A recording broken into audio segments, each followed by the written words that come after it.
Saturday, July 15th is Meadowlands Pace Night at the Meadowlands Racetrack with 9 stakes races on the card, including the $668,000 Meadowlands Pace, which is the marquee event on the card, obviously. I've got my Meadowlands Pace shirt on. I got my matching DRF harness hat on, and I brought the greatest harness handicapper of all time, Matt Rose, to discuss it with me. Thank you for all the accolades, but I feel I need to keep proving myself over and over again, and it seems like it's getting more and more difficult. But yeah, a great evening of racing, and it's not just the Meadowlands Pace, but a very strong supporting cast of races on just a great night. So don't miss it, whether you're on track or out in somewhere or tuning in via DRF or wagering on DRF bets. Don't miss out on a great night. DRF, of course, has some goodies for you for this card. We have free harness IPPs, a 7% rebate via DRF bets. We'll have a link to live video, of course. We'll have full card analysis, and you can get it all just by clicking there. Point your phone there on that URL and that QR code, and it'll get you right there. We're going to jump right into the $100,000 guaranteed pick 4 all stakes, which starts in race number 8. We're going to breeze through the first 2 legs and spend a little bit more time on the Meadowlands Pace. And the first leg is the Mistletoe Chalet. And for this race, Matt, I decided to go. I think there's probably more than 2 horses that can win this race, but I decided to go with 2 horses here, with Cultured and Sylvia Hanover. Sylvia Hanover is the obvious play, though she has missed 4 weeks. Cultured, less obvious, qualified real well. I've been waiting for her to get that right post and that right spot. And I think maybe tonight's the night at 10 to 15 to 1. Oh yeah, you're certainly looking at a price if you like Cultured. That the filly is not quite as accomplished as the rest of the horses are so far this year, but like you said, it is a perfect post to work with. I did not use her. I went to basically went with the logicals here and went 3 deep. But my top pick is the 11. I know second tier, 11 Strong Poison with Yannick Gingras.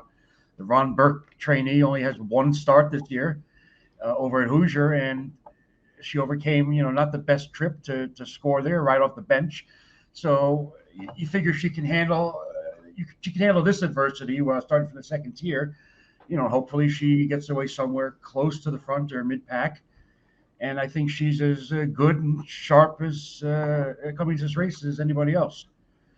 You mentioned Sylvia Hanover, obviously, and I'm also going to use the 2 Twin Beat Joe Fresh, Dexter Dunn, Chris Ryder, from a decent inside post. Before we move on to the next race, I'll just throw in, I kind of like Beach Cowgirl a little bit. I think that she added Lasix and was much improved last time. She's going to be a big price in here, maybe one to throw into your exotics. We're going to move on to race number 9. It's the Dorothy Houghton Memorial, $159,000 on the line. And I think most people see this as a pretty wide open race. And where I went as my top pick in here is number 5, Max Contract. We're getting first-time Lasix on this one, getting a much better post than she had in the Perfect Sting, where, she wasn't great. She was just steady, but she was stuck in post 10. You weren't expecting much. So Lasix go on, better post. I think this is a spot where we can get her at, I don't know, somewhere in the 8 to 10 to 1 range is what I'd like to see. I don't know if we'll get it or not. Silver Label, Grace Hill, obviously main contenders in here. They have to be on your ticket. Test of Faith, what she's accomplished in her career. She just makes some sense, though. I don't know that I'd want 4 to 1. I'd probably want closer to 8 to 1 on her. Where'd you go, Matt? It's funny. I actually went pretty much with you. I looked for a price with Max Contract for a perfect inside post, and like you mentioned, the Perfect Thing, no chance out of the 10 hole and 11 horse field, and she paced fine. Just couldn't pick up, picked up a few horses, couldn't pick up 10 of them. And 3 back impressed me the upset winner in the Betsy Ross at Harris Philly.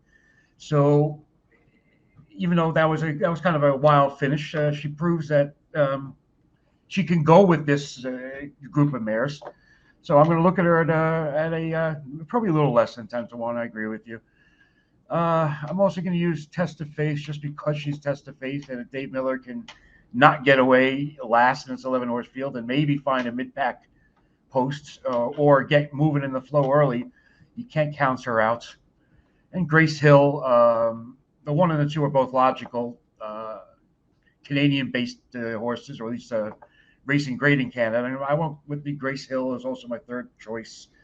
Silver Label, nice horse, but the rail might be a little tricky in this, in this bulky field, and she'd have to work out a perfect trip. So yeah, max contract for me, and I also used the 2 and the 10. Race number 10 is the Stanley Dancer Memorial, 138,500. We have a field of 9. They're all Hambletonian eligible, so we could see them all in a few weeks in that race. And I think everyone would agree here that Air Power is going to be the prohibitive favorite and is the one to beat. I'm using on my ticket. I'm also throwing on Oh Well. I know he has a little bit of second-itis of late, but I really feel like this guy is going to break out and get it all figured out sooner or later. And I think he's just as fast as Air Power.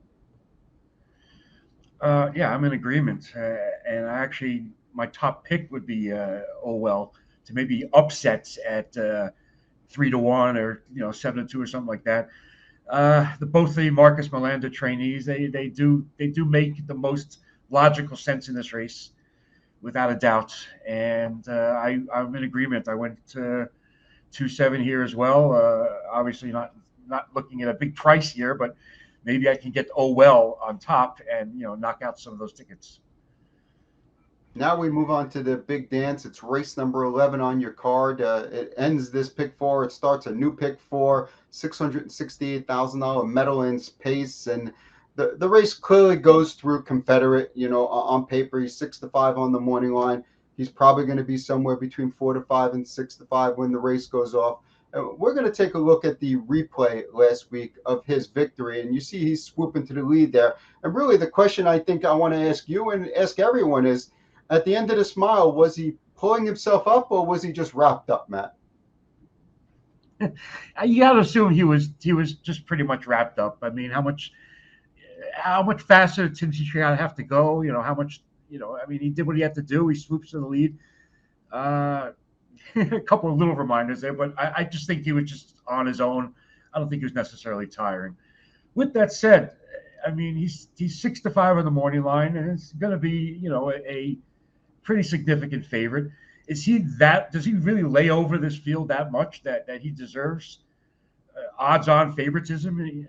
In this Meadowlands Pace final, I don't necessarily see that. I mean, I think the 6-5 morning line, or a horse that's going to be around that price of even money, is reserved for a standout type horse. And does he fit the bill as a standout in this race?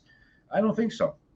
I think there's too many variables in play and too many talented horses, and I don't see having to necessarily just conceding the race to Confederate as a favorite. I think he's the fastest horse in the race, Matt. Really the question is, if he faces some adversity, can he still win? And I don't know if that's the case. I think if he's sitting second over, yeah, I take him all day long, but I think that he needs a trip. I want to talk about another horse from that limb that we just saw, and that was El Rey, who came flying home late, just missed, that was his first start on Lasix. He's was always thought to be a really good horse, had a good year last year. Did the light switch finally get turned on there? Or are we looking at, this horse as being a little bit of fool's gold because he's going to be having to be closing, and, will the pace set up, and will he be able to pass horses like Confederate or Christchurch or Vucephalus late? Yeah, I think he's a little undervalued, at least on the morning line to 2. I think he's going to be a bit higher off that morning line quote. You mentioned fool's gold. I mean, it's tough to say coming off of one race where, he had a little bit of traffic trouble, but he also didn't, pretty much save ground and didn't have to do much running, until the stretch. So he should have been fresh. He should have been closing. Yeah, I mean, you're looking at most likely a different type of scenario tonight. And if he's behind a horse like Confederate or Vucephalus or any of the inside contenders, I don't know if he's fast enough to be able to sprint past them late. we're going to take a look at the replay of the other elimination, and that one was won by Cannibal. You could see Vukafalis' first over, Cannibal's following with an absolutely perfect trip, and he capitalized off that perfect trip. Yeah, I mean, another perfect second over trip, and Vukafalis put in a gutsy first over effort, and they could not stave off his horse. But yeah, I mean, Vukafalis did a lot of the heavy work. Fulton did a lot of the work. They're being used in the to make the lead. Lasted for, it lasted for fifth, safely lasted for fifth. But yeah, you're talking about a perfect trip, and I think people are going to maybe discount his chances a little bit. They're not giving him as much credit as maybe he deserves, just because he was just towed into the race so perfectly. With a couple of moves on the front end and just following, the livest of covers, and basically towed to the finish line. Maybe unfairly, not be rated as high by some people off that easy win. But certainly he's a contender. Fulton coming out of that race, used hard. He's just overdue for a better trip. I mean, had to be used to get to the lead. The start before in the North America Cup, has to rough it first up. I think he's due for another trip, for a good trip. And I kind of like him sitting there that 8-1 morning line with Dexter Dunn. And he is going to be my ticket, and he is my top choice. Well, interestingly, we talked about most of these horses, and I haven't even mentioned my top horse, in this sequence, which is the 3 Christchurch. I really liked the effort. I thought it was, if not the best, the second best effort of all the horses that competed in the Meadowlands Pace and Limb. When you got to go 52.5 and you're getting pressed hard, and you're able to only lose by a length in a 47 4 mile, that's pretty impressive. This race, if you look back at the history of it, the last 15 years or so, half of the editions were won on the lead. That's the place to be. I think he's going to be on the lead here. And it really comes down to how hard someone pushes him. If they don't push him too hard to the half, I think the race is probably over. If they push him hard to the half, then obviously it'll be a little bit harder. The other horse that I like for my ticket is the 2 Vukafalis. And it's really going to come down to trip, I think. If he ends up first over, then he's going to have a hard time winning. I spoke to trainer Michael Russo, and he felt that, the horse wasn't maybe at 100% last time. The horse had some chiropractic work, a little bit of a kink in his neck or something like that, and was giving Jordan's driver, Jordan Stratton, trouble steering the horse. Maybe he'll have him right.